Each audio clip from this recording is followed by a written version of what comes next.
What is going on, guys? Cody here with CJ Bill. Thanks for tuning into the channel once again. So last episode, we took out the motor out of the Altezza, and right now we are going to start disassembling the motor we just took out. We're going to see what's wrong with it. So little by little, we're going to get this car running again. So yeah, guys, right now this is how the car is sitting.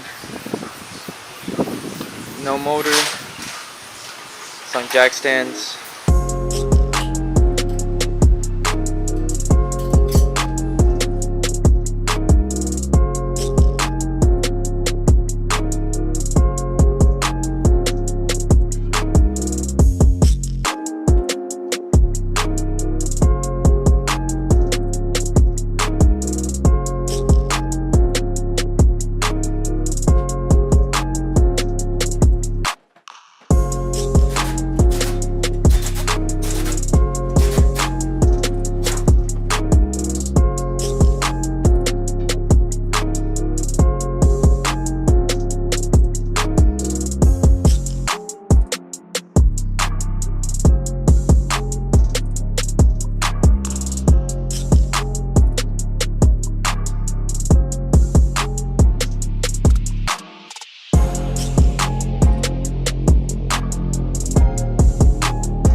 center cylinders come up, It gets stuck right there? It gets stuck right there.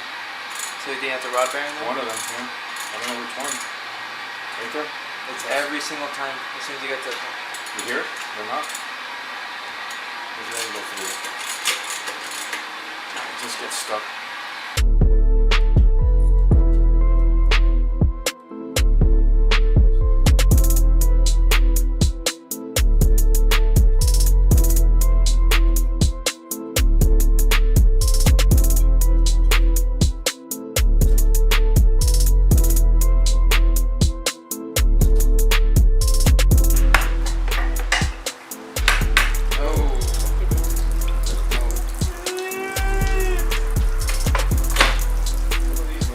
It's like orange Gatorade.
Alright guys, so just a recap of today. Basically we tore apart the whole motor, took off the head, took out the cams, took out all the pistons, the rods, dropped the whole pan, and it seems like it was the first piston rod assembly that was locking up. Well, when the two center pistons were at the top, it would get stiff. So we took out the two center pistons first, and it would still do it. So when 1 and 4 were all the way at the bottom, it would get stuck. So then we took out the front piston, and we were able to turn it perfectly fine. So we think it's something to do with the front piston rod assembly, whether it's the bearing or the rod itself or the piston or rings. We don't know yet. We're gonna call it a day. We have everything laid out, and then tomorrow we're gonna look at it with new eyes, you know, in the daytime, not at night. And yeah, guys. So basically, that's it for today, and I'm tired. So yeah, guys. Thanks for watching. Hopefully the car will be up soon and running. I'll see you guys on the next upload.